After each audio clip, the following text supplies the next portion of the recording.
Las noticias, protagonistas y tendencias del momento. César Miguel Rondón, en Conexión Radio. La voz que cuenta la historia mientras ocurre. Muy buenos días. Estamos ya en este lunes 13 de marzo del año 2023 y son las 9 en punto de la mañana de este nuevo día. Claro, 9 en punto hora del este ya con la hora cambiada desde el día de ayer, domingo 12. Es decir que, por ejemplo, en Venezuela en este momento son las 9 de la mañana. Nuestro programa para los venezolanos en Venezuela comenzaba a las 10 de la mañana. A lo mejor por eso más de uno estará desprevenido esperando a que empiece el programa. No, ya empezó, porque nos hemos puesto a la par. En Colombia, que nos escuchaban a las 9 de la mañana, ahora no, ahora van a tener que escucharnos a las 10 de la mañana, porque hemos cambiado la hora. Esto es En Conexión Radio por Éxito 107.1 FM, la radio del sur de Miami, territorio éxitos. Usted también nos puede escuchar en la aplicación Actualidad Media Group. Esta es una aplicación que usted descarga de manera gratuita en su teléfono móvil, en su teléfono celular. Y también, si usted entra en www.exito107.com, además de escucharnos, nos puede ver. Y recibo ahora el saludo de Chele Ramos Graterola en Caracas. Ella siempre está alerta, entonces ella sí nos sintonizó a las 9 de la mañana. Grecia Rosario nos saluda desde Buenos Aires. Guillermo Lozada desde Johns Creek, Georgia. Joel Farías en Bradenton, Florida. Muchísimas gracias por reportar la sintonía de En Conexión Radio. En Conexión Radio es una producción de Flor Alicia Anzola para Éxito 107.1 FM. Muy buenos días, Flor Alicia. Buenos días, César Miguel. Buenos días a todos. Sí, por favor. Laura Rodríguez está en la producción general. Muy buenos días, Laura. Buenos días a todos y feliz comienzo de semana. Gracias. En la ciudad de Madrid está Mariel Sofía Rodríguez en la producción informativa. Muy buenos días, Mariel Sofía.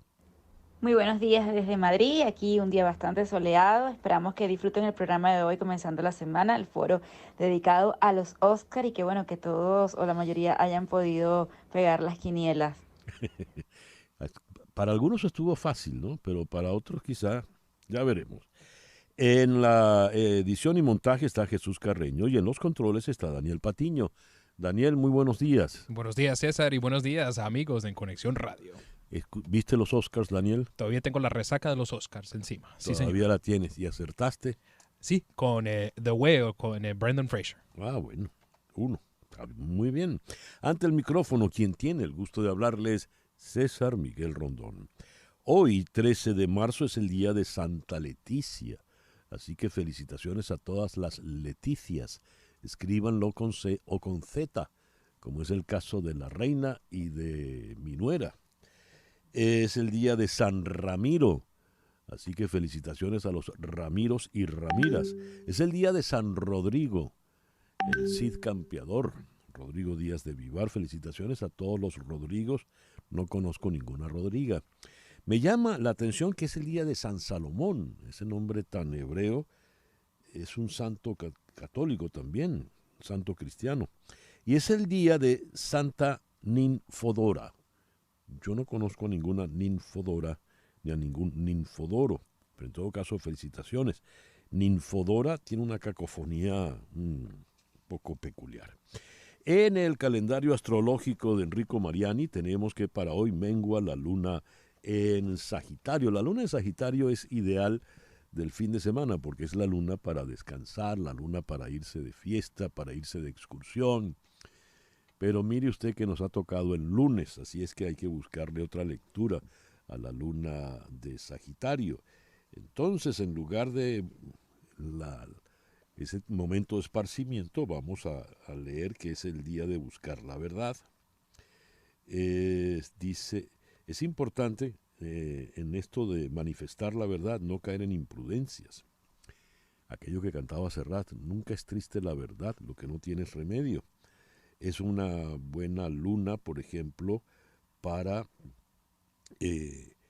esforzarse pues en estas cosas. Si bien es la luna para romper con la rutina, asúmala porque hoy es lunes y volvemos a lo rutinario. Es el día de las sorpresas, así que pendiente usted.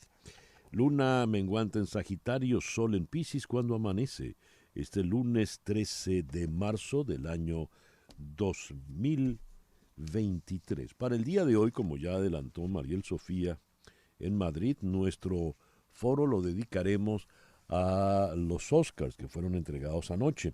Y tal como habíamos quedado cuando conversamos con estos destacados críticos cinematográficos, antes incluso de las nominaciones, hoy vamos a tener de nuevo a Alejandra Musi, miembro de la Critics' Choice Association en Nueva York. Y en Valencia, España, vamos a tener a otro destacado crítico de cine, Robert Andrés Gómez.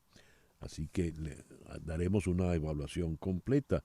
Nuestro hashtag para el día de hoy, Oscars 2023. Además de esto, en Washington conversaremos con Gustavo Alegret a propósito de la situación política en Estados Unidos. Mike Pence asegura que la historia va a castigar, a responsabilizar a Donald Trump por el asalto al Capitolio. Aquí en Miami vamos a conversar con el especialista en temas de guerra, terrorismo y Medio Oriente, Joseph Hage. Irán dice estar listo para un intercambio de presos con Estados Unidos, pero Estados Unidos niega que haya un acuerdo. En Francia vamos a conversar con la periodista Andreina Flores. En París, el Senado francés aprobó la polémica reforma de las pensiones que puede ocurrir ahora. Y en Miami vamos a recibir a nuestro amigo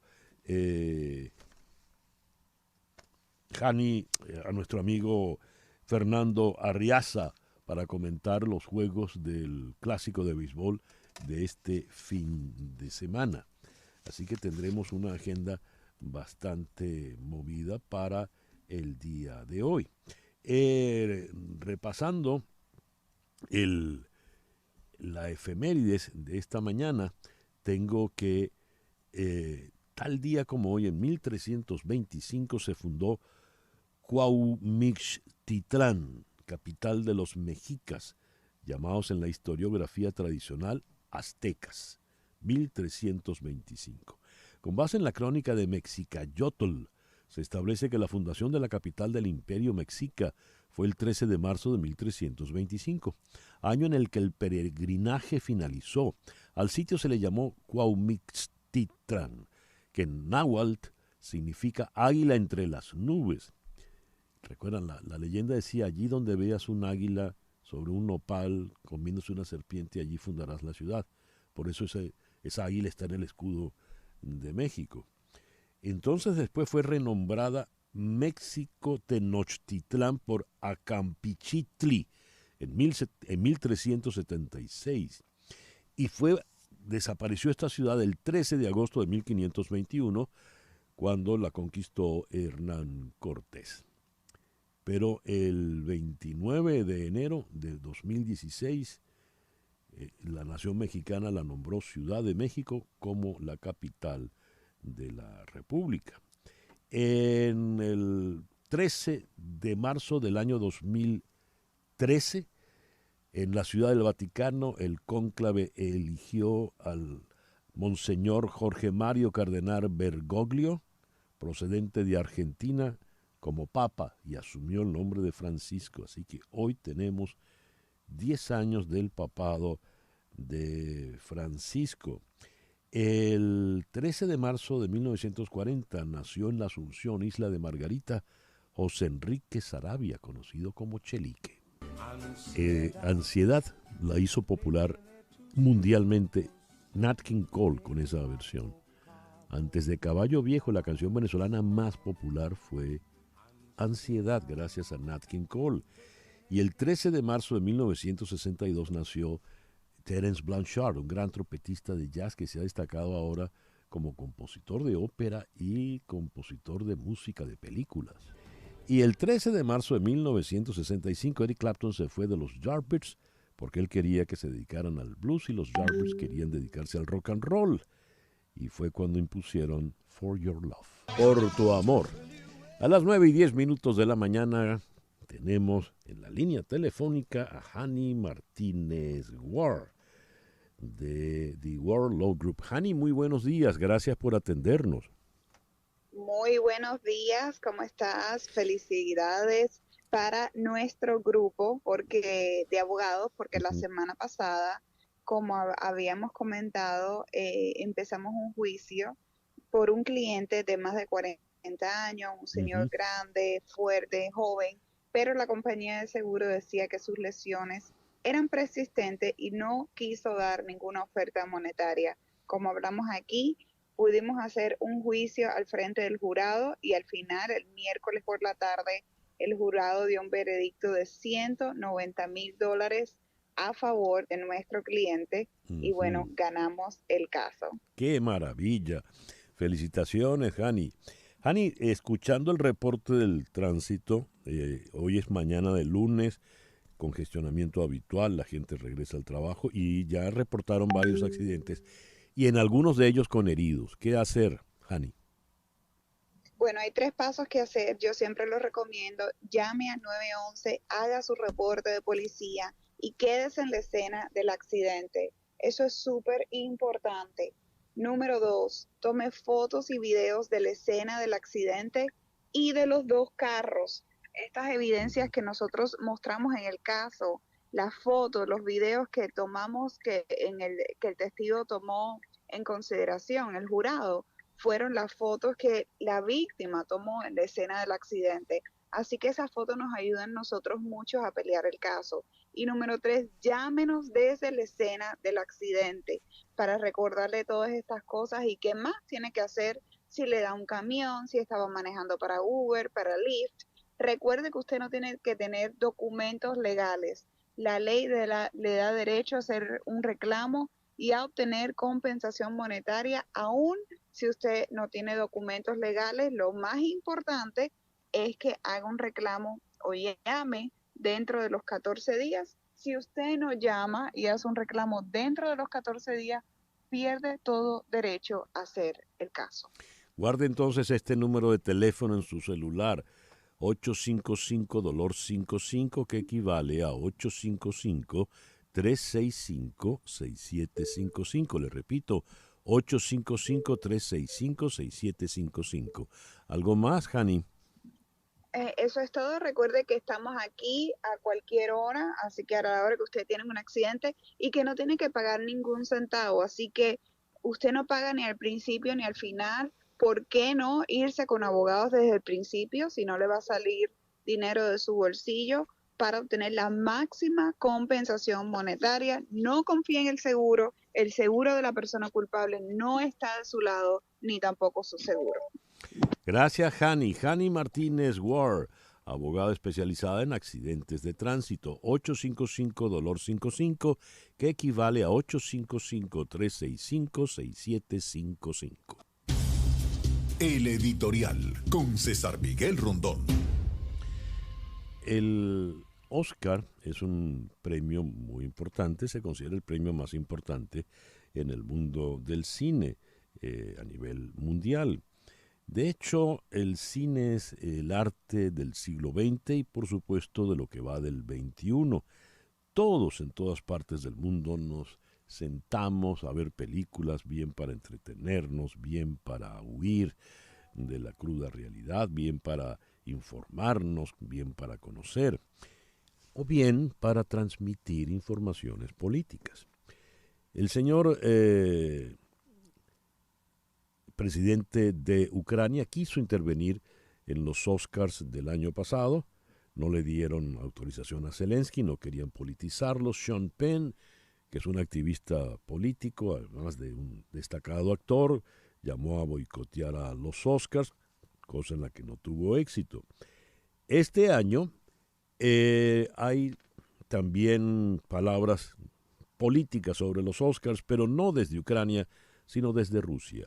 Fue premiado el documental sobre Navalny, el disidente ruso que fue envenenado en Rusia, fue rescatado en Alemania bajo el gobierno de Angela Merkel y luego él decide regresar a Rusia a continuar su campaña política y está, como saben, preso. Pues bien, el Kremlin ha protestado. El Kremlin declaró hoy lunes que la entrega del Oscar a la mejor película documental a la cinta Navalny tiene elementos de politización, según el portavoz del Kremlin, Dmitry Peskov. Según Peskov, Hollywood a veces no elude politizar su trabajo. Peskov agregó que no puede opinar sobre la calidad de la película Navalny porque no la ha visto, no sería lógico que dijera nada. Si no la ha visto, ¿por qué habla de politizar? ¿Por qué todo lo que tenga que ver con Navalny se supone es una politización? Pues ahí están los sesgos. No es la primera vez que Rusia reclama en Hollywood. Por ejemplo, en el año, aquel distante año ya, creo que fue en el 64, los rusos reclamaron la llevada al cine por David Lean de la novela del premio Nobel Boris Pasternak, Doctor Zhivago, alegando pues que era contra la Revolución Rusa. Y en efecto era contra la Revolución Rusa. En aquel entonces era la Unión Soviética, pero rusos al fin. De manera pues que el cine y los Oscars también sirven para hacer política. Son las 9:17 de la mañana. Noticias de Estados Unidos con César Miguel Rondón en Conexión Radio. La noticia fundamental tiene que ver con la crisis bancaria. El presidente Biden hizo comentarios sobre los esfuerzos de su administración para aliviar las incertidumbres sobre el sistema bancario tras el colapso de Silicon Valley Bank la semana pasada, la segunda quiebra bancaria más grande en la historia de Estados Unidos. Biden habló sobre las acciones tomadas por su administración para dar confianza a los estadounidenses de que el sistema bancario es seguro. Todos los estadounidenses deben sentirse seguros de que sus depósitos estarán allí si los necesitan y cuando los necesiten. Debemos reducir el riesgo de que esto vuelva a suceder. Los estadounidenses pueden estar seguros de que el sistema bancario está seguro, sus depósitos están seguros. No nos detendremos en esto, haremos lo que sea necesario, cita textual para el presidente Biden. Por otra parte, el gobierno anunció ayer domingo acciones destinadas a limitar la perforación de petróleo y gas en Alaska, ya que también se espera que apruebe pronto un controvertido proyecto petrolero de 30 años. La Casa Blanca está bloqueando 2.8 millones de acres en el océano Ártico de la perforación de petróleo y gas y también propondrá protecciones adicionales para 13 millones de acres de tierras de propiedad federal en Alaska que tienen un valor natural e histórico significativo. Las protecciones llegan inmediatamente después de la aprobación del proyecto Willow, que permitiría a ConocoPhillips extraer hasta 629 millones de barriles de petróleo de un área conocida como Reserva Nacional de Petróleo en Alaska durante un periodo de 30 años. El primer ministro británico Rishi Sunak se reunirá hoy con el presidente Biden y el primer ministro de Australia, Anthony Albanese, en San Diego para ultimar los detalles de un pacto submarino destinado a contrarrestar a China. Los tres países lanzaron el plan en 2021 como parte de los esfuerzos para obstaculizar la creciente huella militar de China en la región del Indo-Pacífico. En San Diego, se espera que los tres líderes decidan los próximos pasos para que Australia reciba submarinos de propulsión nuclear. Seúl y Washington inician sus grandes maniobras militares de primavera. Los ejércitos de Corea del Sur y los Estados Unidos iniciaron hoy sus grandes maniobras militares de primavera en un momento marcado por la enorme tensión en la península y la amenaza norcoreana de brindar una respuesta sin precedentes a estos ejercicios. Las maniobras Freedom Shield, escudo de libertad, basadas en simulaciones por computadora que contemplan escenarios en los que Corea del Norte ataca al sur de la península, arrancaron hoy y durarán 11 días, según confirmó el Ministerio Nacional de Defensa de Corea del Sur. 8 personas murieron y otras 7 están desaparecidas tras naufragar 2 pequeñas embarcaciones presuntamente de traficantes frente a las costas de San Diego, en California, según informaron las autoridades. Los primeros rescatistas llegaron al lugar, encontraron 2 botes volcados y 7 cuerpos sin vida, mientras que otro fallecido fue hallado más tarde. Otras 7 personas están desaparecidas. Las tareas de rescate se alargaron durante toda la noche debido al mal clima en las costas californianas cubiertas de una capa de niebla. 9:21 de la mañana, una pequeña pausa. Al regreso, la información de Venezuela, Cuba, América Latina y el mundo. Esto es En Conexión Radio. En un momento regresamos con César Miguel Rondón en Conexión Radio por Éxitos 107.1 FM. César Miguel Rondón está en Conexión Radio por Éxitos 107.1 FM. 9:22 de la mañana. Lo que ocurre en Venezuela con César Miguel Rondón en Conexión Radio. Escuelas del país reportan hasta 50% de inasistencias. La encuesta con la escuela detectó una falla significativa en las escuelas de Venezuela, las cuales reportaron hasta 50% de inasistencias por parte de los estudiantes.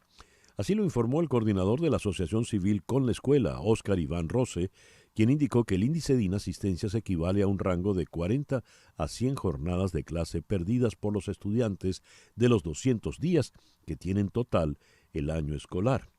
21 escuelas tuvieron un índice de asistencia que podemos considerar bueno, pero el resto no. Hay 27 donde la situación es grave. Esa cantidad, al ritmo de inasistencia que va, pudiera culminar el año entre 20 y 50%. El informe destaca que se han perdido al menos 15 días de clases del primer período escolar de 2023 por inicio tardío y por la culminación anticipada de clases en diciembre. La producción de cacao en Paria cayó de 18 a 7 toneladas anuales por plagas e inseguridad. Hongos, plagas y otras enfermedades como la escoba de bruja. Aunado a ello, los cacaocultores se ven amenazados por la inseguridad en la península de Paria. El estado Sucre aporta el 53% de la producción nacional de cacao, pero la situación es crítica y pasamos de 18 a 7 toneladas, es decir, más del 40% se ha perdido por acción de las enfermedades e incluso por el cambio climático. Venezuela también golpea a Puerto Rico y toma el control del Grupo D. Miami, Venezuela, asestó ayer domingo otro golpe maestro en el quinto Clásico Mundial de Béisbol al imponerse 9-6 a Puerto Rico, un resultado que le consolida como líder solitario del Grupo D en Miami. El equipo que dirige Omar López demostró que no fue casualidad la victoria del sábado 5-1 en el debut frente a República Dominicana, uno de los favoritos al título que en el día de ayer estuvo de descanso. El juego de fondo en el Loan Teapot Park enfrentó a los dos ganadores de la primera jornada, pues Puerto Rico se deshizo la víspera sin problemas 9-1 con la debutante selección de Nicaragua. 9:25.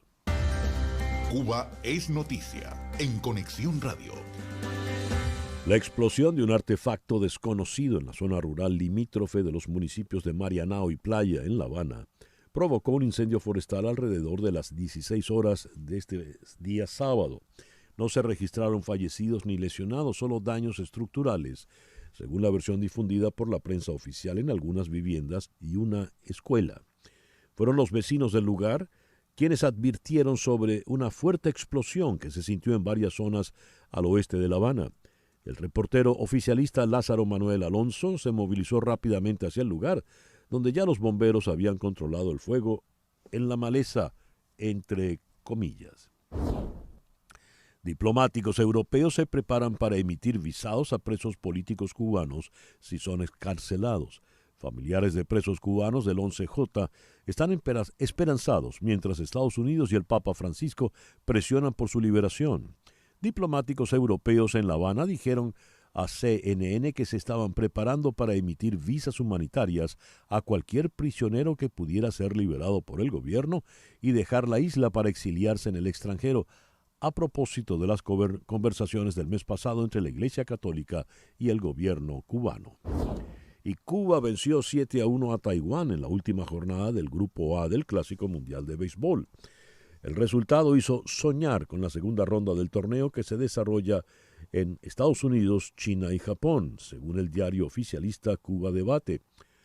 A esto fue a lo que se vino, dijo el matancero Yadir Drake. Venimos a clasificar y hoy dimos un gran paso. 9:26 de la mañana. Lo que pasa en Latinoamérica, en Conexión Radio.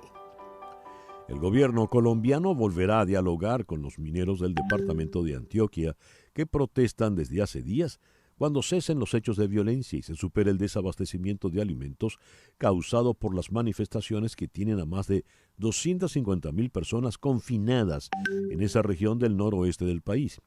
Así lo aseguró la presidencia en un comunicado en el que señaló que el diálogo, cito, solo se reabrirá una vez cesen los hechos de violencia, tengamos normalización en el territorio, se supere el desabastecimiento y la población pueda contar con alimentos, medicinas y el pleno funcionamiento de hospitales, colegios y centros de atención de la niñez. Cita textual. Jesuitas aguardan justicia para sus hermanos asesinados en México. Hay muchos detenidos, pero no está detenido el responsable, dicen los jesuitas de México, que reclaman diariamente justicia por el asesinato de 2 de sus hermanos hace 9 meses y se aferran a su misión en una remota comunidad de la Sierra Tarahumara, en el noroeste del país. Lejos de batirse en retirada por el trauma, la orden misionera ha reforzado su presencia. Éramos 3 los que estábamos y ahora ya vamos a ser 5, dijo el padre Jesús Reyes, testigo del crimen de los religiosos y de un guía turístico ejecutado por un señalado narcotraficante el pasado 20 de junio. Más de 1.500 personas, en su mayoría mujeres y niños, viven en condiciones inhumanas en 4 campos desplazados situados en Post-Marchand, como consecuencia de la nueva ola de violencia que vive Haití a causa de la guerra entre bandas en la zona de Bel Air, en pleno corazón de Puerto Príncipe, a pocos metros del Palacio Nacional. La conquista de nuevos territorios es el motivo de esta situación, que obliga a los habitantes a huir en masa de sus barrios, algunos de ellos considerados pacíficos, e instalarse en campamentos sin ningún servicio social básico. Según la ONG Red Nacional de Defensa de Derechos Humanos, estos nuevos conflictos que estallaron a finales de febrero han causado más de 60 muertos y 50 desaparecidos, agravando la ya crítica situación que vive Haití en todos los órdenes.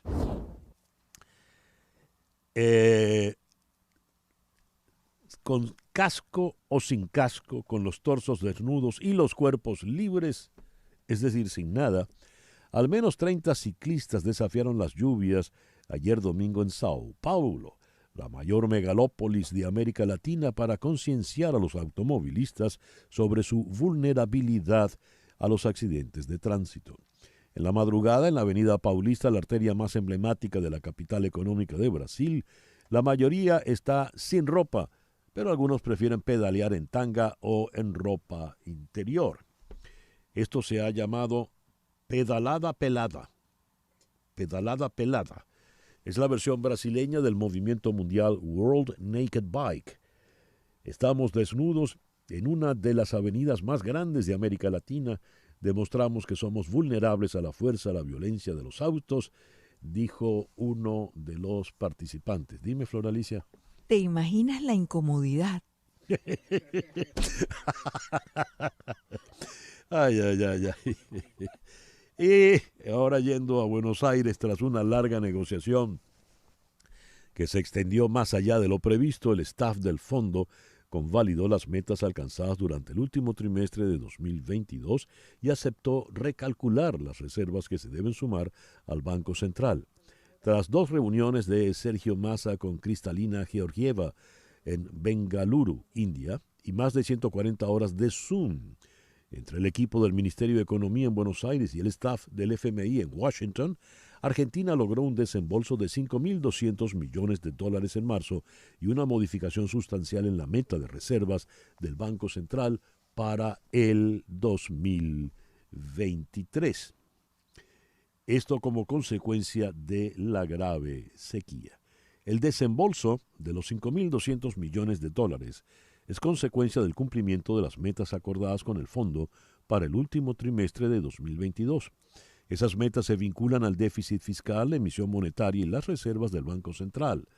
El Board del Fondo Monetario Internacional se reunirá la próxima semana para convalidar el Staff Level Agreement, que será difundido en pocas horas. Son las 9:32 de la mañana. Vamos ahora a la ciudad de Washington, donde tenemos en la línea telefónica a Gustavo Alegret. Gustavo es el director del Club de Prensa y Cuestión de Poder en NTN 24.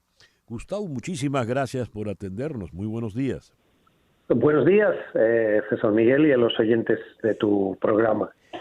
Gustavo, en el cuadro político empiezan ya el tema electoral a caldear los ánimos. El señor Ron DeSantis, el gobernador de Florida, dice que no ha anunciado que se va a lanzar y que no está en campaña, pero actúa como tal. Viene de firmar su libro recientemente en Iowa, muy lejos del estado de Florida. Y por otra parte, el señor Mike Pence ya ha atacado frontalmente a su antiguo jefe, el presidente Donald Trump. La historia responsabilizará a Donald Trump por el asalto al Capitolio. El presidente Trump estaba equivocado, no tenía derecho a anular el resultado de las elecciones del 2020 y sus palabras imprudentes pusieron en peligro a mi familia y a todos en el Capitolio ese día.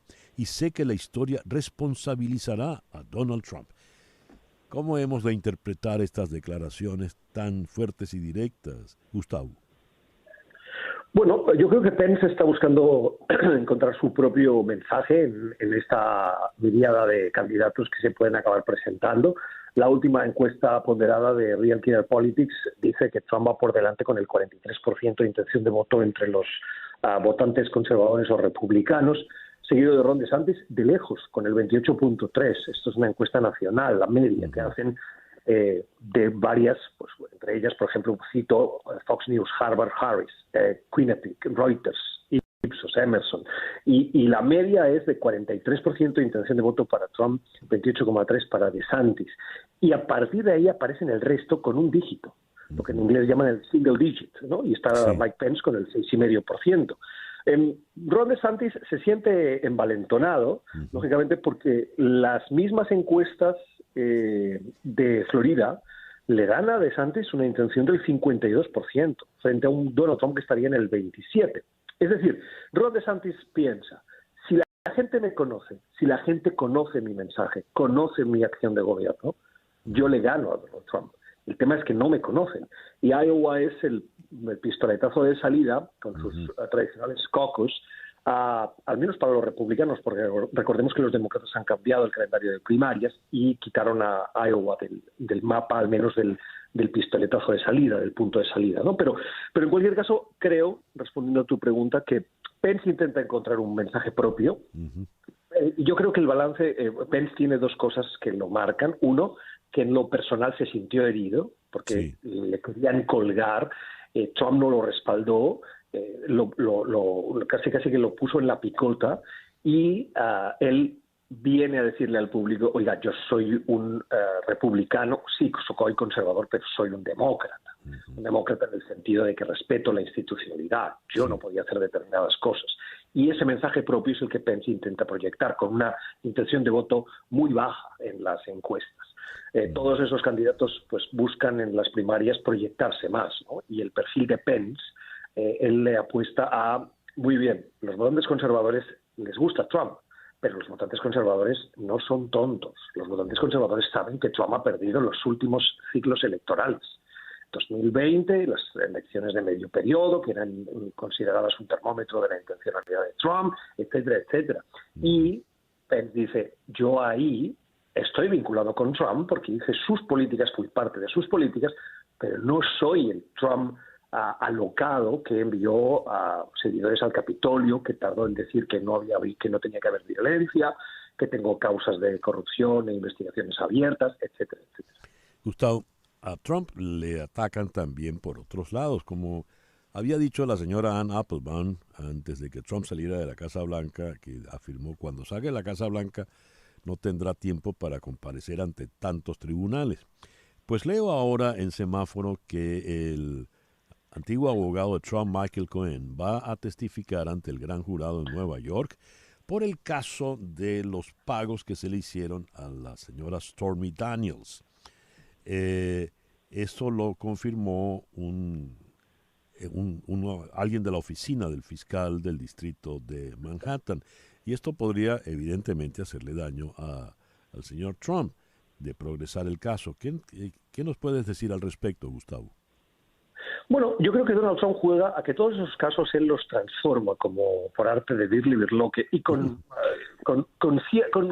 cierta habilidad, dicho sea de paso. Otra cosa es que nos guste o no, pero cierta habilidad para decir me persiguen, me atacan, utilizan el sistema judicial en mi contra. Y a Cohen pues lo sitúa en la esfera de los que le traicionaron por hacer lo que tiene que hacer, porque no tiene otra. Michael Cohen hizo un pago a una prostituta para que se callara por una relación que presuntamente tuvo con el presidente Trump siendo candidato. Y que tuviera esa relación íntima es una cosa de la esfera del presidente Trump y nadie tiene que opinar. Y si quieren opinar, pues uno le puede decir, oiga, métase en sus cosas.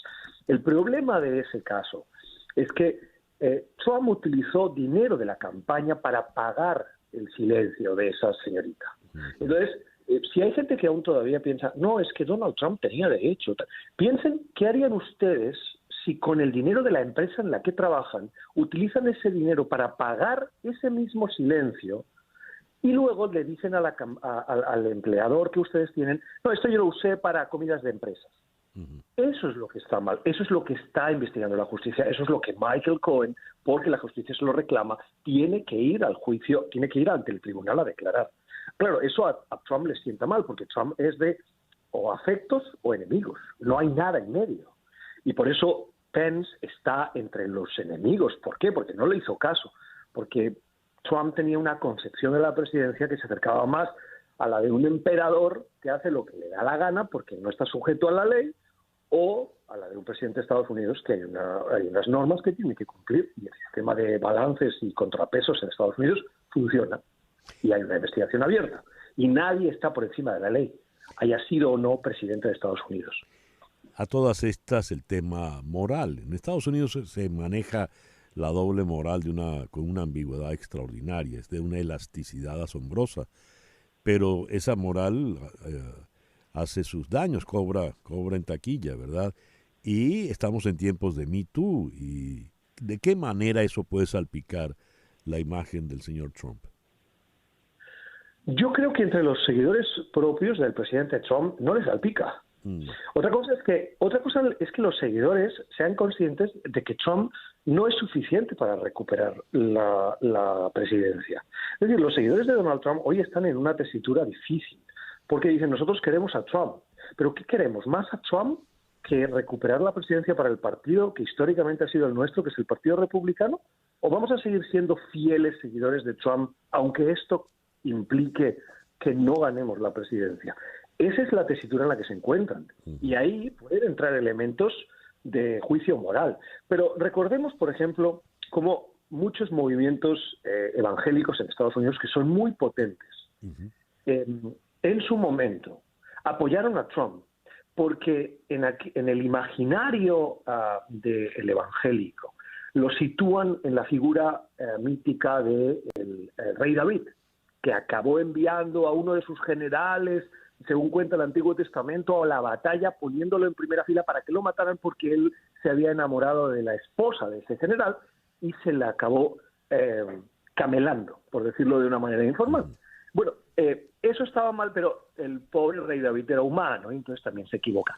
Ese perdón que muchos le dieron a Trump, cuando Trump era candidato, y acordaros que se filtró aquellas imágenes o aquellos audios que fueron tan bochornosos en los que Trump decía a un presentador con micrófono abierto, pero sin saber que lo estaban grabando, no, yo puedo hacer con las mujeres lo que quiera, las puedo agarrar de cualquier parte, por no citar las partes, y ellas hacen lo que yo les digo. Eso es muy vejatorio para las mujeres y es profundamente irónico que alguien que se defiende, que abraza la causa evangélica, venga con este mensaje. Entonces, es cierto el tema de la moral, pero también es cierto que ellos en el balance dicen, sí, la moral, pero, oiga, tardamos más de 40 años en intentar acabar con la sentencia de Roe versus Wade del aborto y lo logramos. Entonces, Trump es el mal menor para lo que a nosotros nos interesa. Que se equivoca, sí, que es un patán, sí, que es lo que uno quiera. Pero Donald Trump les dio 3 jueces conservadores en la Corte Suprema, haciendo que esta sea la Corte Suprema más conservadora en décadas.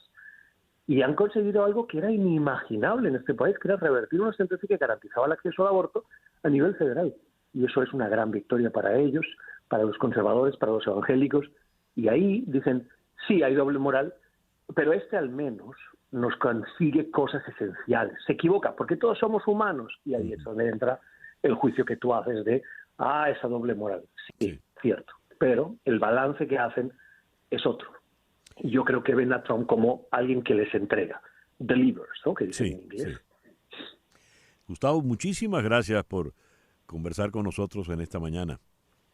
No, el gusto siempre es mío, César Miguel. Gracias. Espero que no tengas cuentas en Silicon Valley para estar.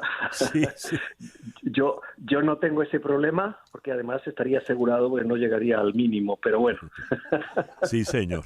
Ese es ahora el otro gran asunto. Claro que sí. Bueno. Gracias, Gustavo. Gracias. Gustavo Alegret es el director del Club de Prensa y Cuestión de Poder en NTN 24. Nos habló desde la ciudad de Washington. Son las 9:43 de la mañana, una pequeña pausa.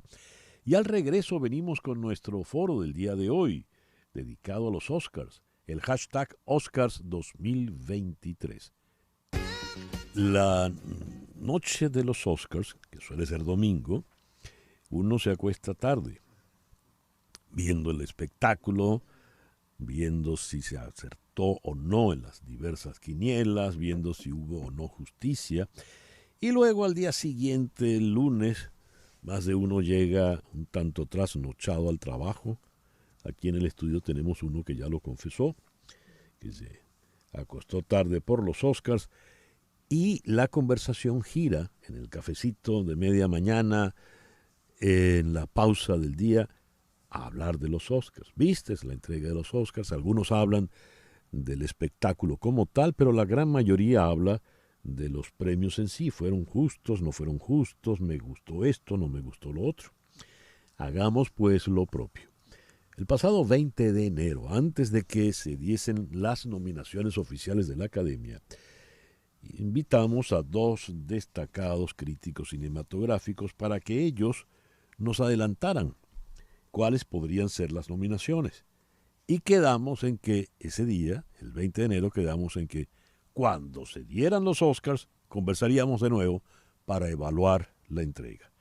Es eso lo que vamos a hacer en nuestro foro de hoy, con el hashtag Oscars 2023. En la ciudad de Nueva York está Alejandra Musi, periodista, crítico de cine, miembro de Critics' Choice Association y profesora en la Universidad de Montclair, en New Jersey. Alejandra, muy buenos días. Muchísimas gracias por acompañarnos en la mañana de hoy. Muy buenos días, César Miguel. Un gusto estar otra vez aquí con ustedes. Gracias.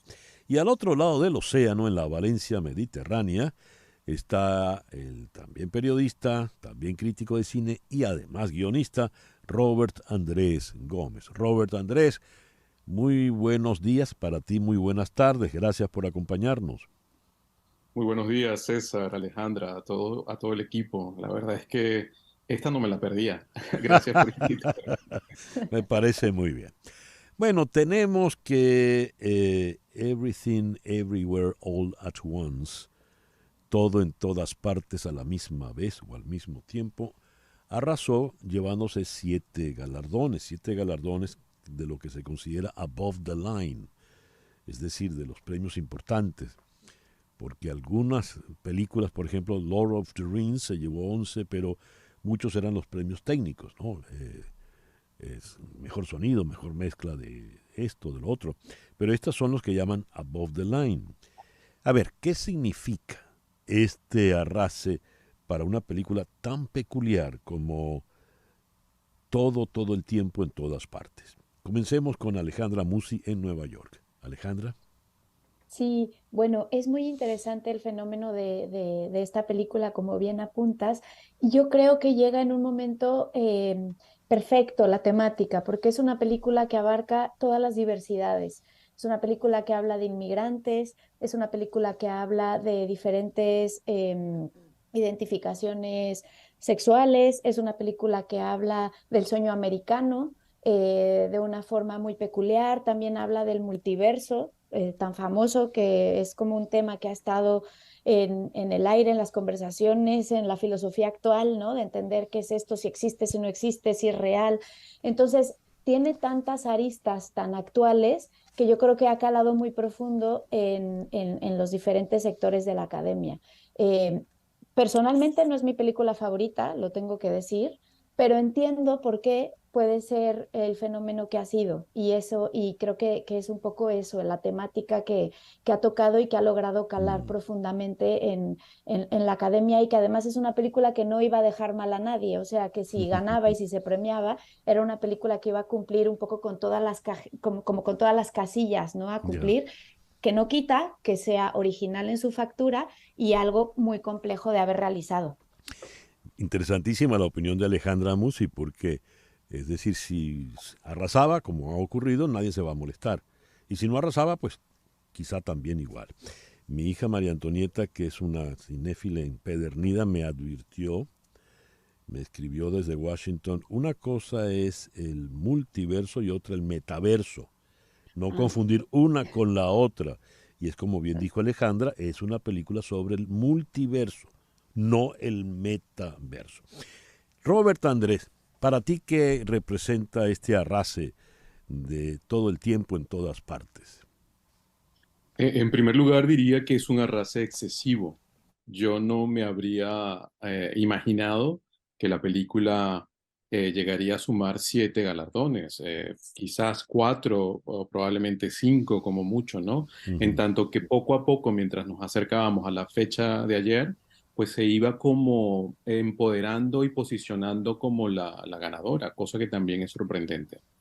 Yo creo que en este multiverso uno también diría que todo a la vez en todas partes tiene de todo como en botica. Es decir, que es como un batiburrillo de cosas que son muy interesantes y que uno de los grandes premios que creo que sí se ha llevado y que muy bien merecido es el premio a la mejor edición, porque tratar de amalgamar todo aquello que han metido en este film los Daniels, pues resulta tan excesivo como desmesurado, ¿no? Y es verdad, como dice Alejandra, que de alguna manera pues también es como un contenido, es como una película para el momento, para este momento woke tan buenísimo,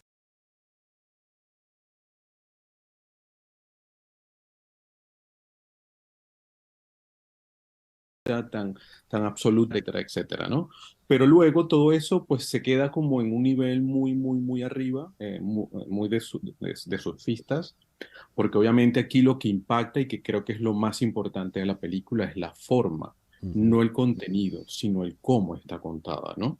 Sí. Que incluso hace uso, además, de unas actrices muy físicas, porque es verdad que Jamie Lee Curtis es una actriz que tiene como un punch para la comedia muy poco aprovechado por Hollywood, pero es una actriz muy física. Y por supuesto Michelle Yeoh, que tiene un rostro impresionante, que es capaz de transmitir mucho, pues es una actriz formada a la usanza asiática con unas capacidades para convertirse como en una superheroína, como una espía o como una gran maestra del Kung Fu. Entonces, claro, eso hace que esta película pues se nutra mucho de estas dos actrices y que finalmente han sido valoradas. Pero también coincido con Alejandra, es una película que yo no me habría imaginado que llegaría tanto, no es tampoco mi favorita y creo que hay también un punto de quiebra generacional entre los académicos votantes, que yo creo que está comenzando a pasar un poco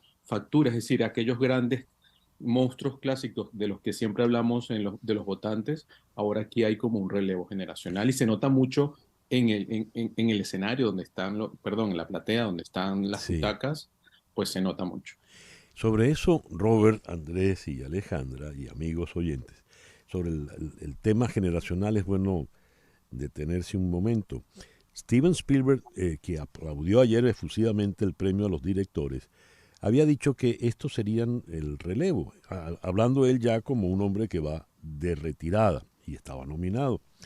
A propósito del quiebre generacional, cuando vi la película, confieso que dije, bueno, muy bien, esta es una película de una inmigrante que tiene un negocio de lavandería, con lo cual está en el estereotipo de que los chinos lo que hacen es lavar la ropa.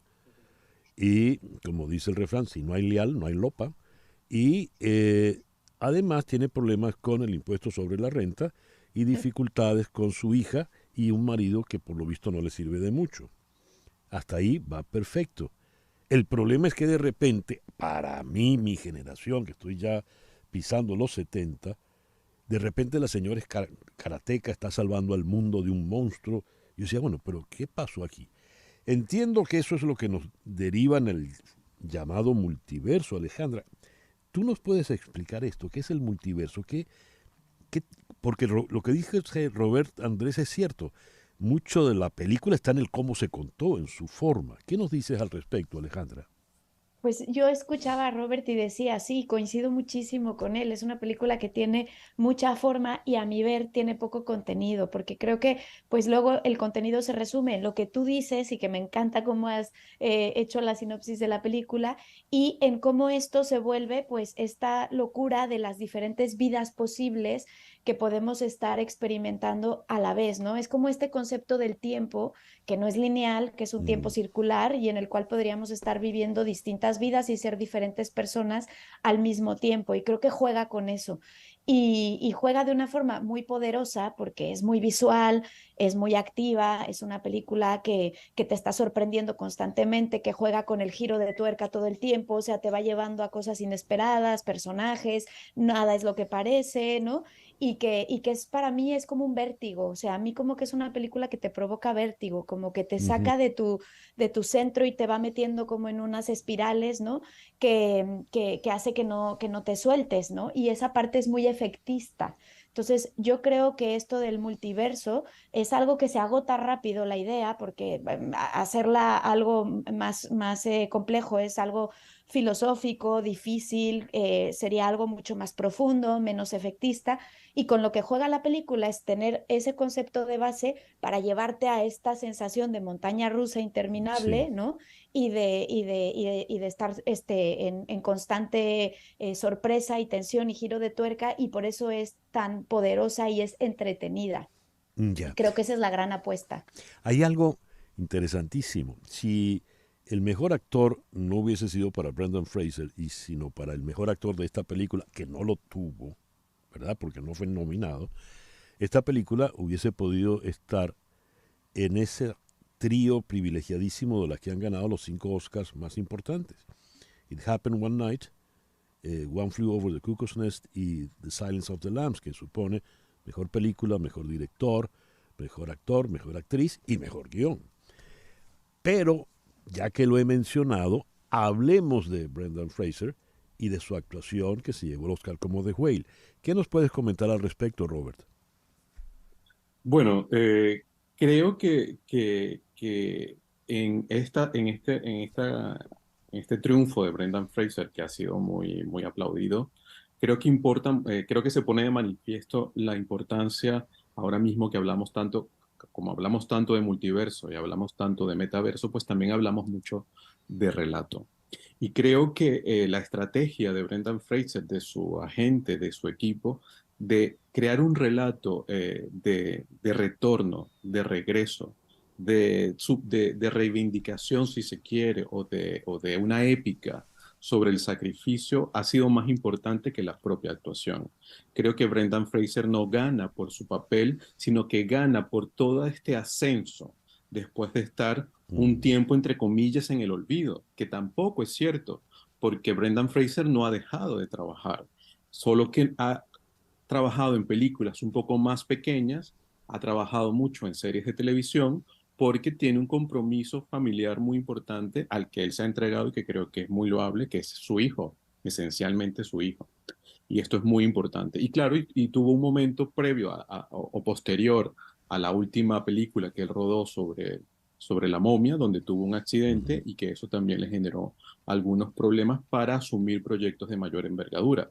Pero ese relato estuvo tan bien articulado que creo que ha desbancado a los dos que quizás merecían más el premio desde el punto de vista interpretativo. Uno, Austin Butler por Elvis, y el otro, Colin Farrell por Almas en Pena en Inisherin o The Banshees of Inisherin. Sí, Pero creo que es interesante, ¿no? sí. Esto de elaborar relatos dentro de estos universos cinematográficos.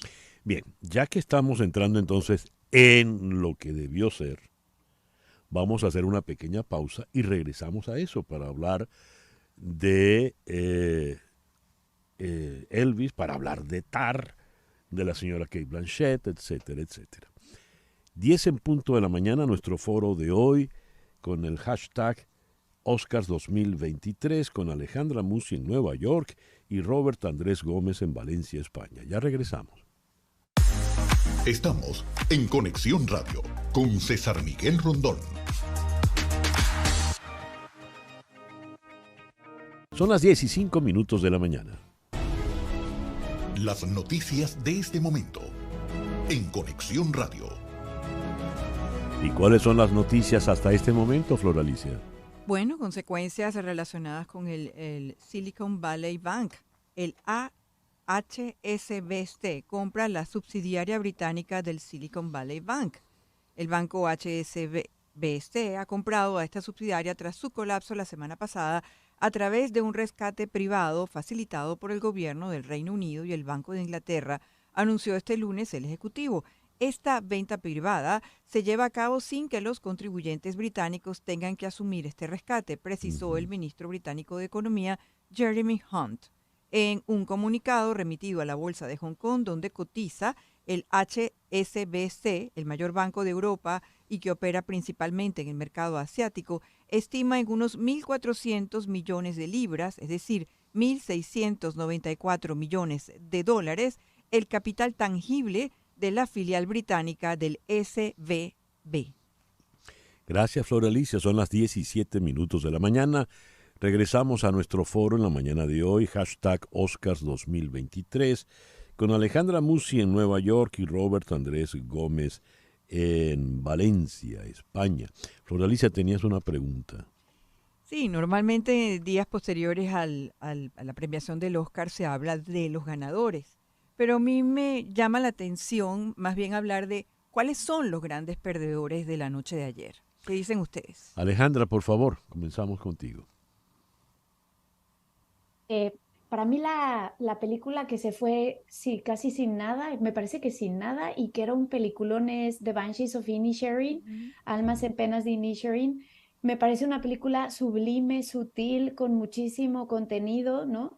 De estas películas que es justo lo opuesto que Everything, Everywhere, All at Once, que te dice muy poco quizás, pero que tiene muchísimo de trasfondo y que puedes estar días y días desgranando, ¿no? Entonces, bueno, para mí ha sido un poco la gran perdedora porque se fue como muy deslucida. En cuestión de actriz, pues lo decías antes del corte y estoy muy de acuerdo contigo, creo que Kate Blanchett era también una de las grandes favoritas, ya tenía el León de Oro, todos los premios y traía una trayectoria impresionante y era de las grandes apuestas, ¿no? Que iba a ser el Oscar otra vez, pero se lo llevó Michelle Yeoh, lo cual también me parece que fue un punto muy importante y le dio mucha emotividad a la ceremonia, en fin, pero creo que es una gran perdedora Kate Blanchett, ¿no? De esta carrera hacia los Oscar, aunque ella como actriz obviamente que ya está en otras ligas y que ya tiene también el Oscar en casa, o sea, pero creo que la carrera del Oscar sí fue distinta. Austin Butler creo que era el otro gran favorito como actor y que estaba súper complicada la carrera entre ambos. A mí me encantaría saber por cuántos votos perdieron. O sea, me encantaría saber por cuántos votos ganó Brendan Fraser sobre Austin Butler, porque yo creo que ha de haber sido estas votaciones muy cerradas, ¿no? Y además la forma en que se votan los Oscars es muy compleja, que no sé si lo saben, pero no gana el que más votos tiene, sino que gana el que logra tener el 50% como extra de los votos, o sea, como un porcentaje más. Es complejo y no los quiero confundir, pero que es difícil el cómo se llega al ganador. Y por lo demás, bueno, creo que lo demás era muy previsible. Pinocho tenía que ser la mejor película de animación, indudablemente. Y creo que quizá fue ese tema, el de las películas. Argentina 1985, me hubiera encantado que ganara. Creo que era una gran oportunidad de tener una película latinoamericana, ¿no? Con un Oscar allí, lo tenía todo, lo cumplía todo, pero All Quiet in the Western Front empezó a tener una subida espectacular. Lo hablamos aquí con Robert, me acuerdo perfecto, en enero. Ahí ya empezaba a despuntar de una forma que nunca se planeó, que Netflix nunca se imaginó a dónde iba a llegar esa película, y que les confieso que cuando empezó la ceremonia y empezó a ganar tantos premios, dije, a ver si no es el caballo ganador, ¿no? El caballo oculto y Sí, acaba llevándose el Oscar. Pero bueno, ya. al final no fue así. Entonces, bueno, creo que por ahí estarían un poco eh, las cosas Ya. que hoy me duelen un poquito, ¿no? Alejandra Musi en Nueva York. Y para ti, los grandes perdedores, Robert Andrés. Bueno, yo creo que para mí la gran perdedora, pero sobre todo en un sentido quizás más global y de larga vista, creo que es la propia academia. La propia Ujú. academia, al premiar de esta manera tan elocuente a todo a la vez en todas partes, nos ha impedido ver el árbol dentro del bosque. Y ese árbol dentro del bosque, coincido con Alejandra, era Almas en Pena, en Inisherin, The Banshees of Inisherin. Es una película a la que volveremos como espectadores, a la que volveremos muchas veces, la amaremos mucho más porque es la gran película de estas 10 nominadas. Creo Ujú. que también un gran perdedor es Spielberg, Ujú. porque su película es además una película autobiográfica y es muy interesante y muy rudo al mismo tiempo que un director, de los grandes directores de la historia, un maestro todavía en activo, pues su propia autobiografía pasa de alguna manera por debajo de la mesa entre los premios a los que aspiraba. Y finalmente creo que sí, creo que en general la super gran perdedora era la ganadora potencial, que es Kate Blanchett. Creo que Kate Blanchett se le ha penalizado mucho, como ha comenzado a ser penalizada, como durante muchos años ha sido penalizada Meryl Streep por ser extraordinaria. Es una Sí. actriz tan todoterreno, tan brutal. Uno diría que si Meryl Streep tiene una heredera, sería Kate Blanchett, y si Kate Blanchett tiene una heredera, sería Jennifer Lawrence. Lawrence. Jennifer Lawrence, porque son unas actrices con una gama de posibilidades, con una gama de colores interpretativos brutales. Y pues si Kate Blanchett ganaba, pues sería su tercer premio. Habría hecho un Meryl Streep, que tiene 2 premios como mejor actriz principal y un premio como mejor actriz de reparto. Es un poco lo que habría pasado si Kate Blanchett ganaba. Y creo que también la penaliza otra cosa, la ausencia de actrices negras dentro del quinteto nominado, creo que hace que ese voto también fluya a esa diversidad que tanto se ha buscado en el Oscar y se premie a Michelle Yeoh, que para mí es una alegría que la premien. Creo que le debían un Oscar desde The Crouching Tiger, Hidden Dragon, pero creo que Blanchett estaba muy por arriba. Creo que estaba también tan seguro el estudio de ese triunfo que insistió muy poco en el marketing, y yo creo que aquí también eso es importante. Interesantísimo lo que comenta Robert Andrés. Esa cuota de lo que aquí llaman personas de color. Como nos decía la periodista Tamoa Calzadilla días atrás en un foro, cuando decía yo soy inmigrante, soy latina y soy negra, pero yo soy negra desde que llegué a Estados Unidos, yo no sabía que yo era negra. En Venezuela yo nunca me había dado cuenta de eso. Y acá la categoría de color tiene que ver no precisamente no con el color de la piel, sino con el origen. Por ello, Michelle Yeoh es de color, como Nikki Haley es considerada de color, siendo blanca, porque ella es hija de, de personas de la India. Yendo a este punto, la ausencia de la actriz negra y el castigo a Kate Blanchett, ya que mencionaste, Robert, a Meryl Streep, yo creo que Meryl Streep ha sido castigada durante todos los años, iba nominada por un premio y siempre se iba con las manos vacías. Al final le dan el premio por Margaret Thatcher cuando han podido dárselo por cualquier cantidad de películas previas. ¿Qué ocurre en esos casos? Quiero oír la opinión, me gustaría oír la opinión de Alejandra Musi. Pues me encanta lo que Robert trajo a la mesa y creo que no podemos olvidar que los Oscars son muy políticos y hay muchos juegos internos. Entonces, es verdad, se busca dar una imagen también con los premios. Entonces, la imagen de la diversidad, la imagen de que sí somos modernos, la imagen de que sí que estamos escuchando a todas las minorías. Era con Meryl Streep, es un ejemplo muy claro, ¿no? Es como una sensación de, pues si ya lo tiene todo, ¿para qué? ¿Para qué le damos otro premio? Si al final necesitamos que jueguen también otras, ¿no? En la competencia, que luzcan, que brillen, hay que darles también foco, marketing. Otra cosa que decía muy importante Robert es todo el marketing que hay para los premios. La carrera de los Oscar, pues también implica un movimiento económico brutal, toda la campaña que se hace, lo que llega a casa, cómo te están recordando que tienes que votar, los emails. Hay una campaña brutal que genera muchísimos millones de dólares y que también mueve mucha parte de la economía de Hollywood. Entonces, quien no entra en ese juego, de cierta forma, pues está rompiendo ciertas reglas y se está quedando un poco de lado. Entonces, también eso implica, y voy a un tema que fue muy polémico, que fue la campaña de Andrea Riseborough, que al final no se llevó nada, pero que fue muy polémica para la academia porque se salió de ese juego del marketing de los Oscar. Era una película chiquitita, no habían invertido nada en darle publicidad, tal cual. Se organizan los actores del gremio, la empiezan a potenciar, fomentan el voto y acaba nominada. Y la academia estaba muy enfadada porque era como decir, me estás rompiendo todo el tablero del juego de lo que son los Oscar, que al final es una industria.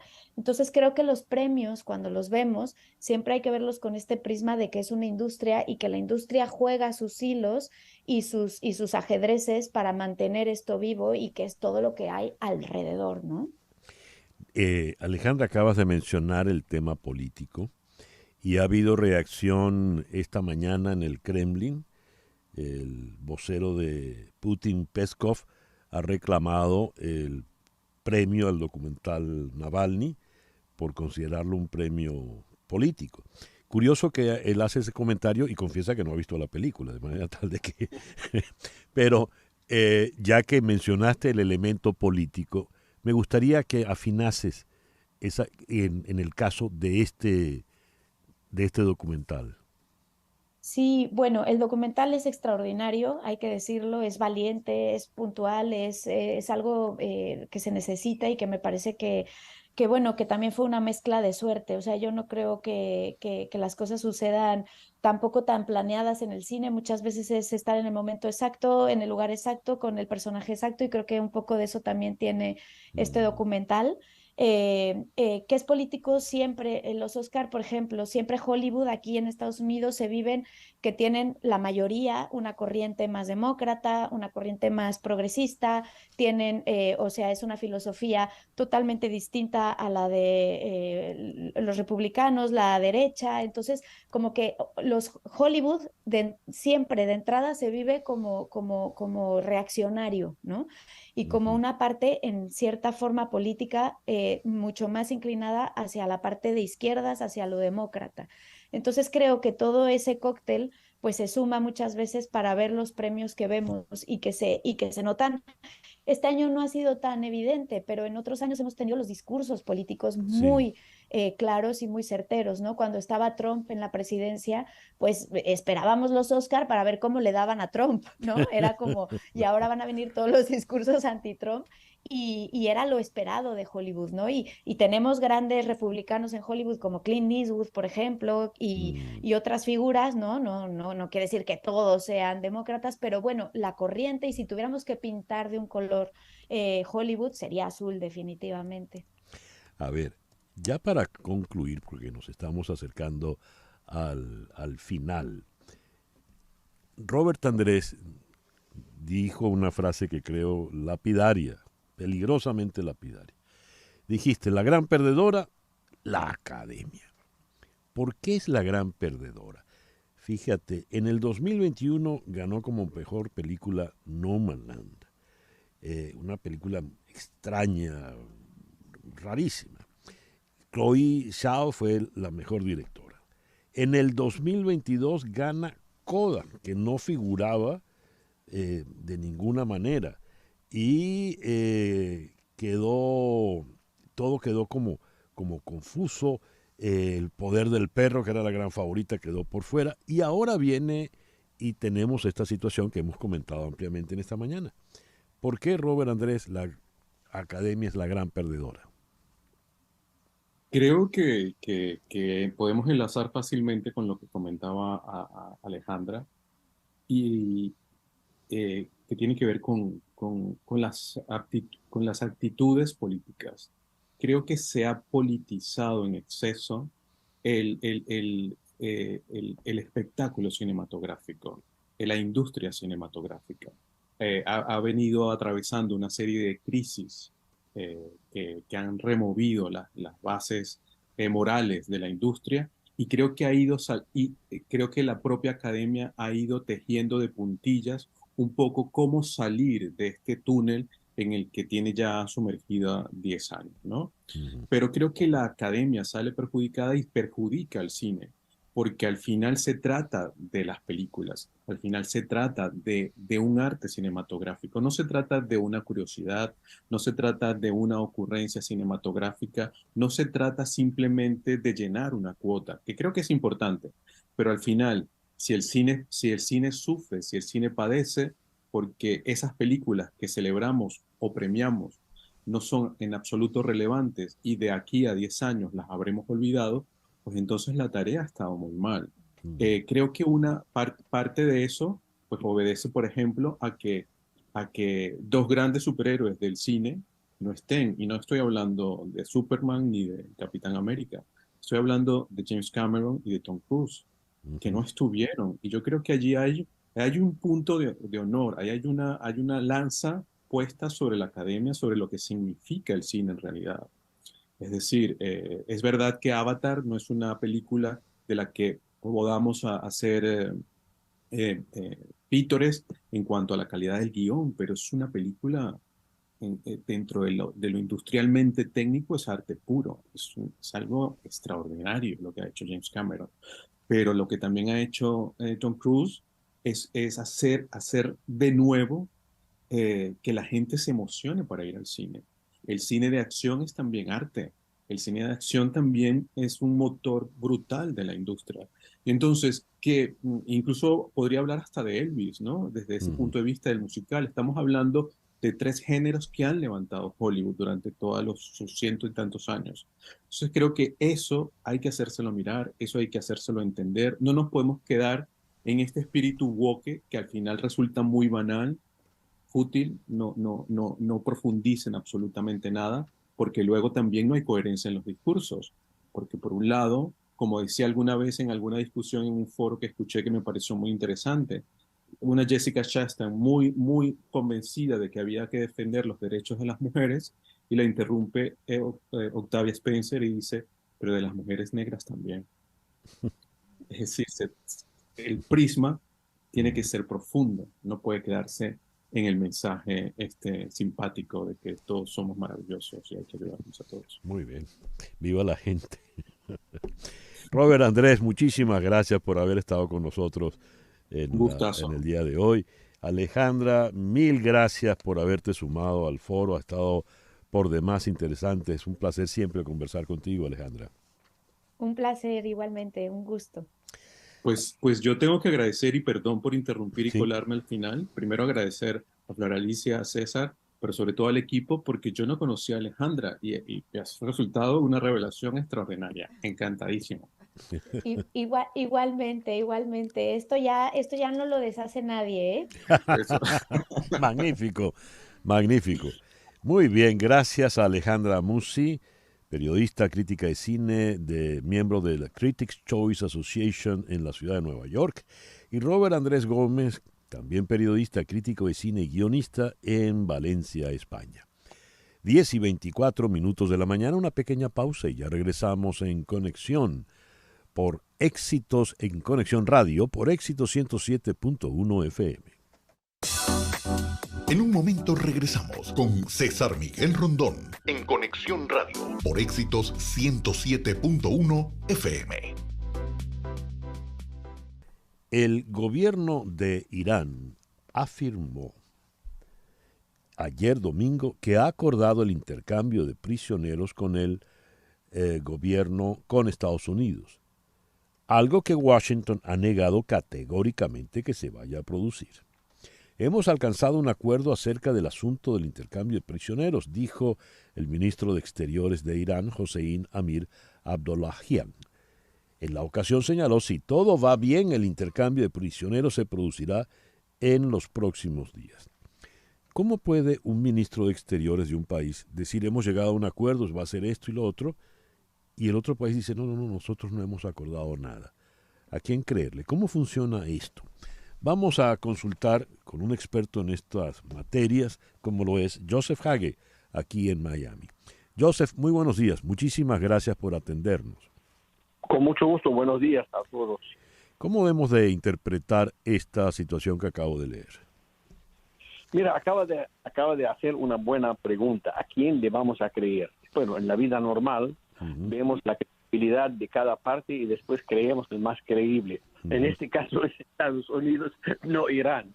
Pero no sabemos siempre qué ha pasado detrás del escenario. Pero sí, verdaderamente ha negociado Estados Unidos tal acuerdo. No está tan bien que digamos, está bien para los encarcelados, a los que están en la cárcel y sus familiares, pero para el prestigio de Estados Unidos negociar con, entre comillas, terroristas, o negociar en este caso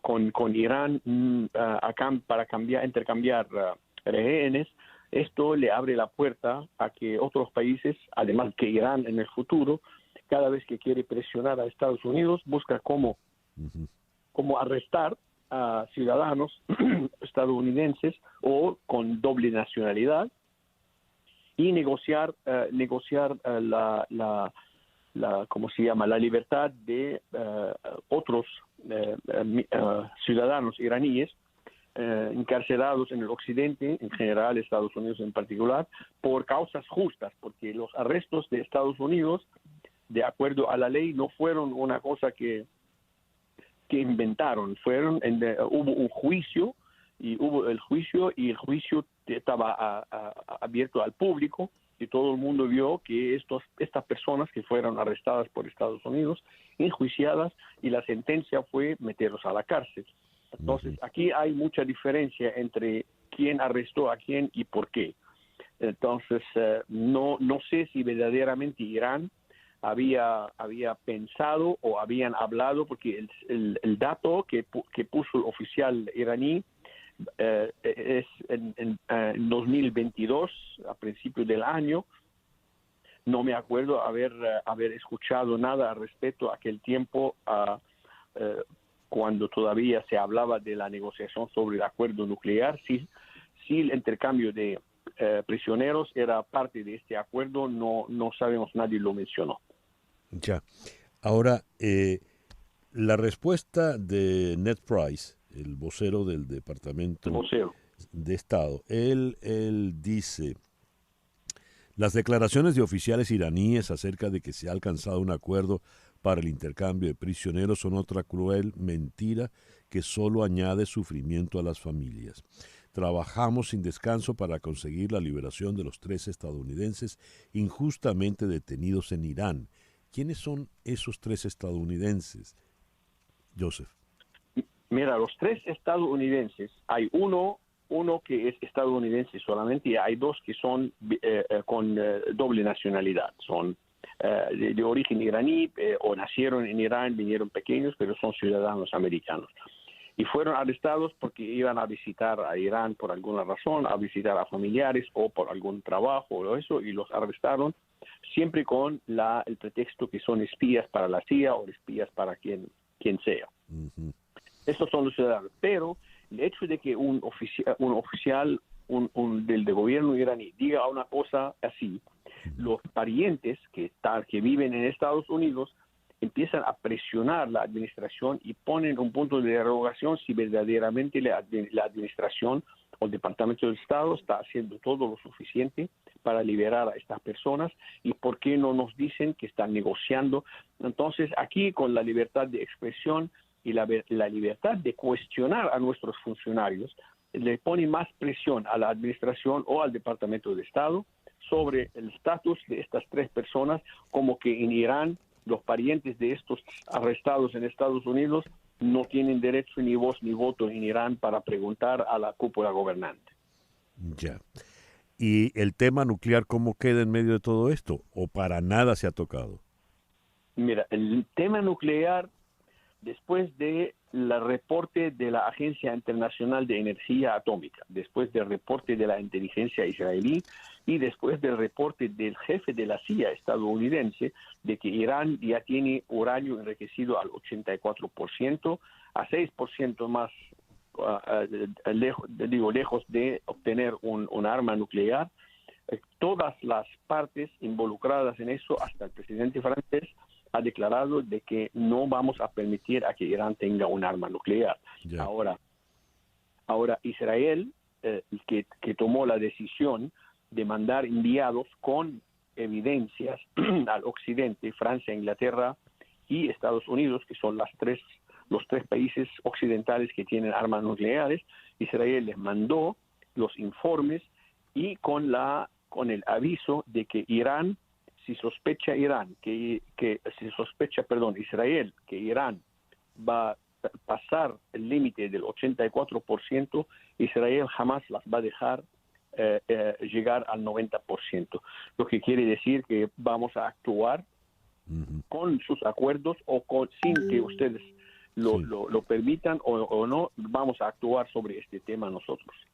Joseph, muchas gracias por estos minutos en la mañana de hoy. Que tengan buen día, gracias. Joseph Hages, experto en estos temas del Medio Oriente, habló aquí en Miami, 10:35 de la mañana. Contratar los servicios de un abogado de inmigración es un asunto muy serio. Establecerse legalmente en Estados Unidos requiere de trámites que debes transitar con abogados con mucha experiencia, como es el caso de las abogadas de Canelo Fadul Immigration. Ellas tienen amplia experiencia en el área de inmigración. Se especializan en visas de inmigrantes, no inmigrantes, visas de empleo, visas de talento, inversión, naturalización, y ofrecen asesoramiento legal en todos los pasos, en todas las etapas del proceso y con tarifas realmente competitivas. Llama al 305-579-9218. 305-579-9218 y la primera consulta es gratis. Canelo Fadul Immigration, reputación, confiabilidad y efectividad. Leo que el Senado francés aprobó la polémica reforma de las pensiones. Se debatió el procedimiento acelerado activado por el gobierno del señor Macron para esquivar numerosas enmiendas y en medio de las protestas que han sacudido a París y las principales ciudades de Francia. ¿Qué consecuencias puede tener esto? Vamos a París. Allí en la línea telefónica está la periodista Andreina Flores. Andreina, muy buenos días, muy buenas tardes por allá. Muchísimas gracias por atendernos. No, por favor, gracias a ti. Bonjour, César. Siempre es un placer conversar contigo. Bonjour. Andreina, el Senado aprobó la reforma y ¿qué viene ahora? Bueno, sí, efectivamente, el Senado aprobó la reforma, se esperaba ese resultado, no hay ninguna sorpresa, le dio el espaldarazo final a la reforma de jubilaciones después de 10 días de debate, 7 jornadas de huelga, protestas de calle y bueno, el retraso de la edad de retiro de 62 a 64 años, como sabemos es la mecha que ha encendido la indignación popular, pues superó una etapa importante, pero no es la única ni es la más decisiva. ¿Qué viene ahora? Bueno, este miércoles 15 de marzo se ha convocado a una reunión extraordinaria de la llamada Comisión Mixta Paritaria, que está conformada por 7 senadores y 7 diputados. Y en ese encuentro se debe lograr un consenso sobre la reforma visto que el proyecto cuenta con la aprobación del Senado, pero no con la aprobación de la Asamblea Nacional, y eso es importante. Y fíjate, los números aquí son cruciales, César, porque 10 de los miembros de esa comisión, 10 de 14 miembros, son favorables al gobierno de Macron y favorables a la ley. Entonces, digamos que la aprobación final de la reforma es el escenario más probable, y de concretarse se validaría tan pronto como el jueves 16 de marzo. Ahora, si se aprueba esa reforma, eso quiere decir que se va a calmar la calle, que los sindicatos se van a quedar tranquilos. Yo pienso que la paz social está todavía bastante comprometida. A ver, es que ahí es donde está el detalle. ¿Cuáles pueden ser las reacciones de los sindicatos? Porque a lo mejor, lejos de calmar, más bien enciende aún más la situación en lo que ocurra en la Asamblea, ¿no? Sí, efectivamente. Fíjate que ya uno de los líderes sindicales más importantes, el líder de la Confederación Francesa Democrática del Trabajo, Laurent Berger, dijo que este partido no ha terminado, y se ha convocado, se ha confirmado una 8ª jornada de huelga y de protestas para el miércoles, es decir, para el mismo día en que esta comisión paritaria de senadores y diputados se va a reunir. Y bueno, la 8ª jornada de huelga quiere decir transporte paralizado, maestros ausentes, recolección de basura suspendida, que eso ya está afectando a mucha gente, refinerías bloqueadas, manifestaciones masivas. Entonces, sí, es verdad, este partido no ha terminado, y la cosa se puede encender mucho más. Además, está la sombra, César, de el 49.3, que es el artículo que permite a Emmanuel Macron aprobar esta ley por decreto, es decir, sin el voto de la Asamblea Nacional. Entonces eso también pudiera ser algo que termine de incendiar el país o la situación en Francia, y es una carta que tiene Macron bajo la manga y que yo estoy segura que no va a dudar en utilizar. ¿Se ha hecho algún estudio de opinión, alguna medición con relación a todo esto, Andreina?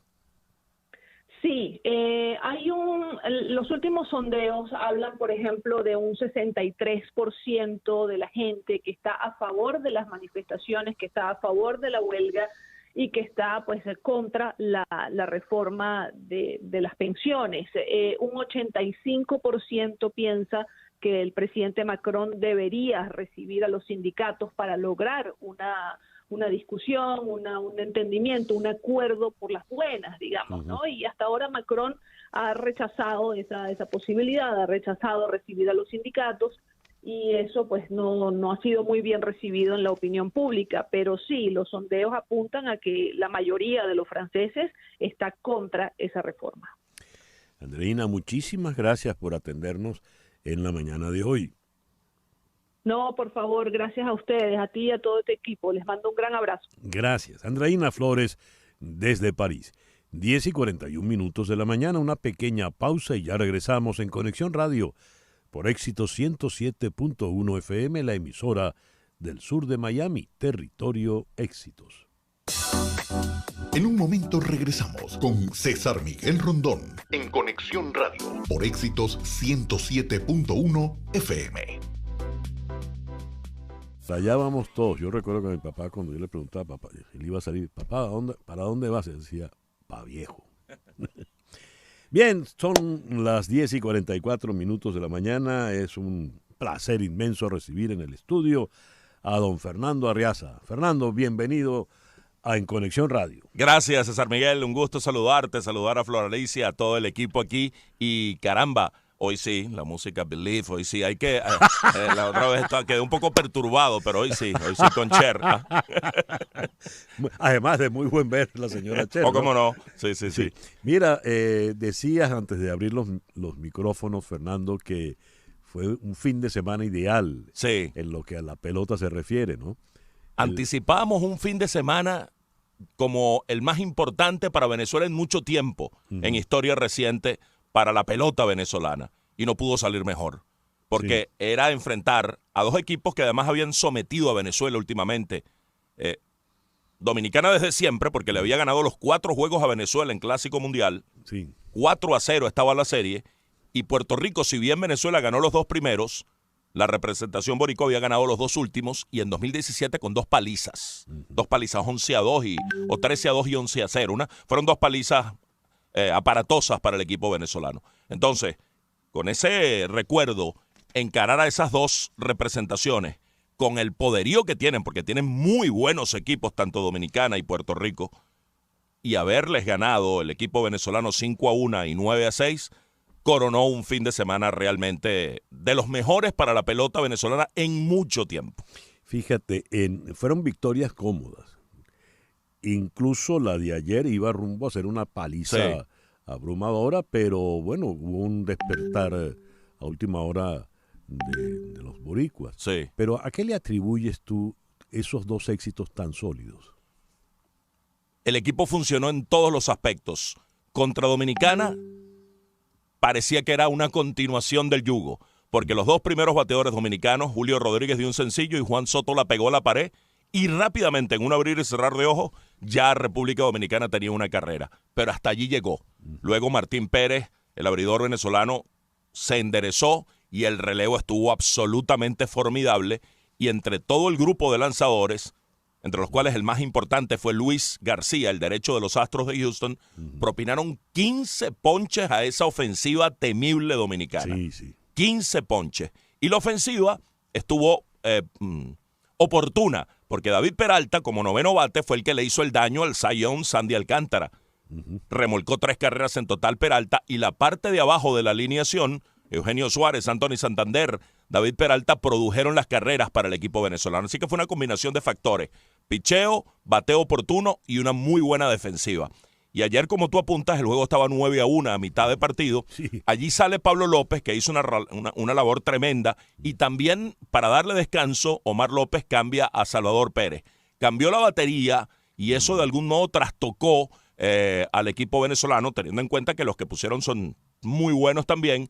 Pero allí el juego cambió su rumbo. Puerto Rico se insinuó peligroso, llegó a poner 9-6 y llegó a tener el empate en el círculo de espera, en el home, inclusive en un momento dado con Javier Báez bateando. Pero allí se creció Silvino Bracho. Silvino Bracho, que fue un baluarte de Leones del Caracas, tomado como refuerzo para el campeonato conquistado por Leones, y que ayer hizo un relevo de esos de leyenda, sacó 5 outs en un momento culminante para frenar la intentona boricua que se insinuaba peligrosa.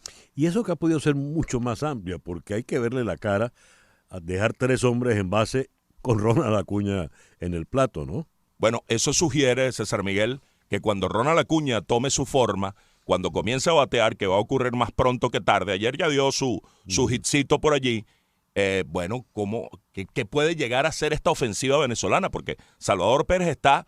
creo que lo conversábamos el viernes con un buen ritmo de bateo. Señor. Se le ve a punto, en un tono óptimo de bateo. Y en términos generales uno ve a Anthony Santander haciendo un gran swing, uno ve a la parte de arriba de la alineación haciendo su trabajo con José Altuve, con Luis Arraez, Eugenio Suárez el día que jugó aportó con una carrera producida. En lo que Ronald Acuña despegue, esa alineación va a ser muy complicado de enfrentar. Y lo que tiene ahora que pensar Venezuela es un poco más en grande, sin excesos de confianza, porque todavía hay que ganarle un partido, sea a Israel o sea a Nicaragua. En lo posible ganar los dos para ganar el grupo. Ganar el grupo significa un premio en metálico adicional de $300,000 que hay que mirar con lupa, y luego evitar un cruce más complicado del rival que venga del grupo de Phoenix, que está realmente enredado. Puede ser Estados Unidos, puede ser México, puede ser Canadá, puede ser Colombia. Alguno de esos 4 va a ser el rival, pero bueno, en teoría el que llegue segundo va a ser un rival menos difícil. Y ganar el grupo, también mirando en perspectiva el evento, significaría eludir a Japón en semifinales. Que sigue siendo el gran favorito. Sigue siendo el gran favorito. Yo creo que ahora mismo, después de haber trastabillado Dominicana, que partió como el gran favorito, pero que trastabilló en el primer juego, y por cierto, ese juego final del grupo Pool D de aquí de Miami, entre Puerto Rico y República Dominicana, apunta a ser un juego de esos de dientes apretados. Sí. Porque es una final para ver cuál de los dos pasa, partiendo de un triunfo de Venezuela contra Nicaragua o contra Israel. Entonces, la perspectiva de Venezuela es eludir a Japón, que sí, pasa a ser, con su invicto en 4 juegos en el grupo de Tokio, pues el gran favorito. Japón ahora va a enfrentar a Italia en uno de los cuartos de final en el Tokyo Dome, y Cuba, que comenzó perdiendo sus 2 primeros, ganó los 2 últimos, por coeficiente avanza, va a enfrentar a Australia, que ha sido la sorpresa de los grupos asiáticos, se metió de segundo en su grupo y ahora va a enfrentar a Cuba en uno de los cuartos de final. De manera que en el llamado grupo de la muerte viene ahora esta eliminación con el cuchillo entre los dientes, como decías, entre República Dominicana y Puerto Rico. Todo partiendo que ellos resuelvan sus partidos de hoy. Que Dominicana le gane a Nicaragua y que Puerto Rico le gane a Israel. Si ellos resuelven sus partidos, van a enfrentarse entre ellos en un duelo que sí, es prácticamente una final del grupo, del Pool D. Muy bien. Hoy descansa Venezuela, correcto. Muy bien. Y, bueno, Cuba, habíamos comentado el comienzo ese penoso frente a Italia, ¿no? Penoso, perdieron 7-1 contra Italia, pero bueno, se recuperaron, ganaron los 2 últimos y todos terminaron en ese pool con 2 ganados, 2 perdidos. Pero el coeficiente de carreras admitidas y estas fórmulas muy complicadas que no vale la pena explicar porque, son difíciles de entender, arrojaron que los clasificados fueron Cuba e Italia. Por lo pronto no están las nuevas reglas. Hubo shift en la defensiva. No trae el cronómetro, el control de tiempo entre picheos, pero sí está el corredor fantasma, el adefesio del corredor fantasma para resolver el straining. Muy bien. Fernando, muchísimas gracias. Te puedes quedar ya en el estudio, porque este estudio pasa a ser ahora de don Fernando y Daniel Chapela. Gracias por venir en la mañana de hoy al programa. No, siempre un gusto, César Miguel. Gracias. Son las 10:52 de la mañana. Las noticias de este momento en Conexión Radio.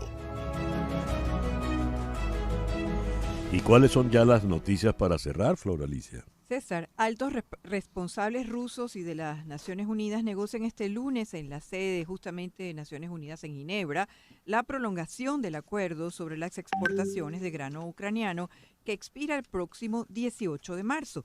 La delegación del régimen ruso está encabezada por el viceministro de Relaciones Exteriores, Sergei Vershinin, mientras que por la ONU participa el responsable de operaciones humanitarias, Martin Griffiths. El acuerdo, suscrito inicialmente en julio y extendido por primera vez el pasado noviembre, ha sido crucial para aliviar las tensiones relativas al aprovisionamiento de varios tipos de cereales, de los que Ucrania es un productor clave a nivel mundial en los mercados internacionales. Según las Naciones Unidas, gracias al acuerdo en 8 meses, se han exportado 23 millones de toneladas de cereales, de los cuales el 55% fueron para países en desarrollo. Muchísimas gracias, Flor Alicia. Son las 10:53 de la mañana. Y así nos vamos por el día de hoy. En Conexión Radio es una producción de Flor Alicia Anzola para Éxitos 107.1 FM, con Laura Rodríguez en la producción general, María Sofía Rodríguez en la producción informativa, Jesús Carreño en edición y montaje, Daniel Patiño en los controles y ante el micrófono, quien tuvo el gusto de hablarles, César Miguel Rondón.